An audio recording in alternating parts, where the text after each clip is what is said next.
There are a few ways that this can be handled. Number one, if you're in Photoshop, right now I'm working in Photoshop CS4, you could go to Filter and Distort and Lens Correction, and then it'll bring up a module that will help you to deal with that.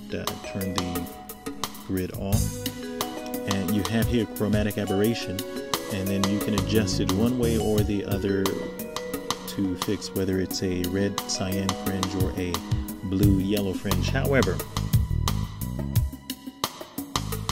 as it is right now, that particular method will affect the entire image, and it usually does quite well, but there is the potential to have some unwanted effects in another spot if you're only seeking to deal with, let's say for example, the back end of this car or the front part here of the electrical plug.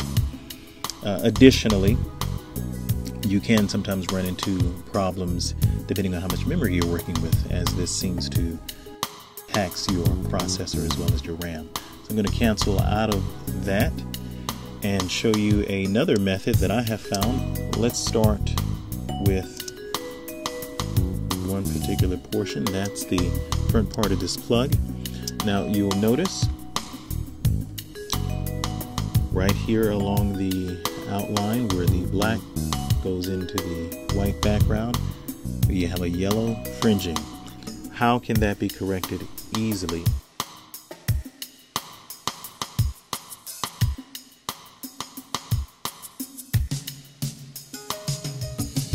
If you will just outline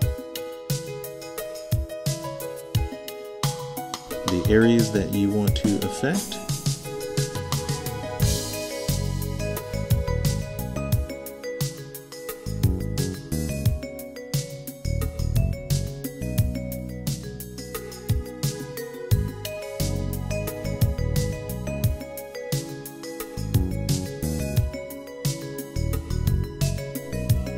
I typically like to feather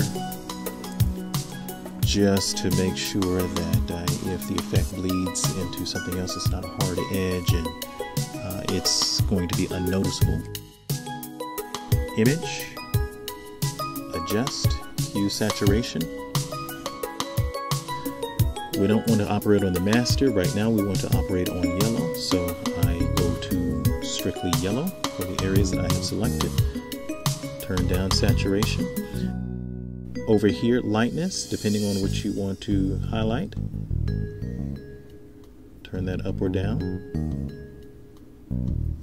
And you also notice that there is a little red there as well.